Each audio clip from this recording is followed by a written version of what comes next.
Hi, my name's Mark Beatty. I'm director of the Hawaii Pacific Tennis Foundation, and today we're going to do a drill on teaching the modern forehand, particularly the hip rotation.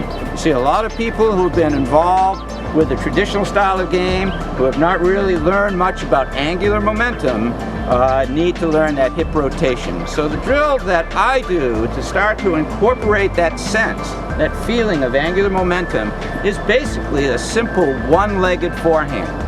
So I have my subjects, my right-handed guinea pigs today. And by the way, those of you out there who have lefties, righties, we have to switch it around to adjust for lefties and righties.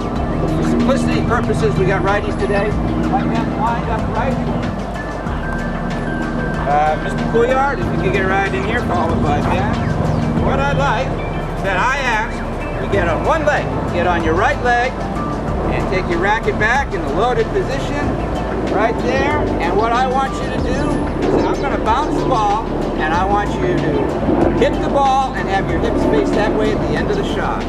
Go right there, good. And then the next person comes in, I want you to come in, get on one leg, face me, and make your hips go right around. Face me, hips go right around. We have everybody do a few balls to begin with, and then start rotating through. We make little adjustments from there.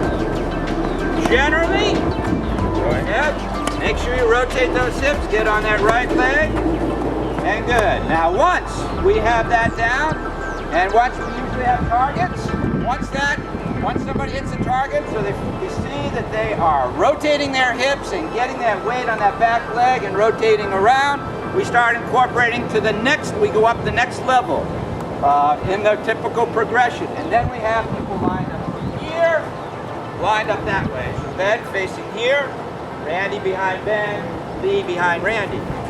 We have targets over there, and so now I ask you to run to me, get on one leg, and then hit. Run to me, one leg, hit. Rotate through, run to me, one leg, hit. Run to me, one leg, hit.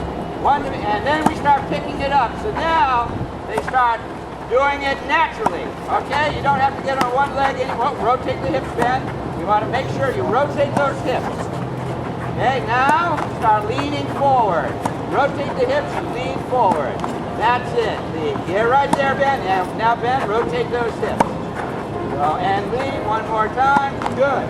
Now, we really want to incorporate, for instance, Ben, we've got to get rotating these hips. We make little adjustments each time on that.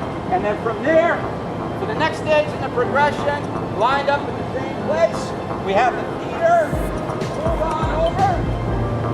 Again, normally we have targets, and we do the same thing. We're looking one shot, I want to see you rotate those hips, load up, rotate. Next one in, load up, rotate. Next one in, load up, rotate. You've got the idea. That is the method that we use to introduce angular momentum hip rotation on the modern forehand with the beginner to advanced students. Thank you very much.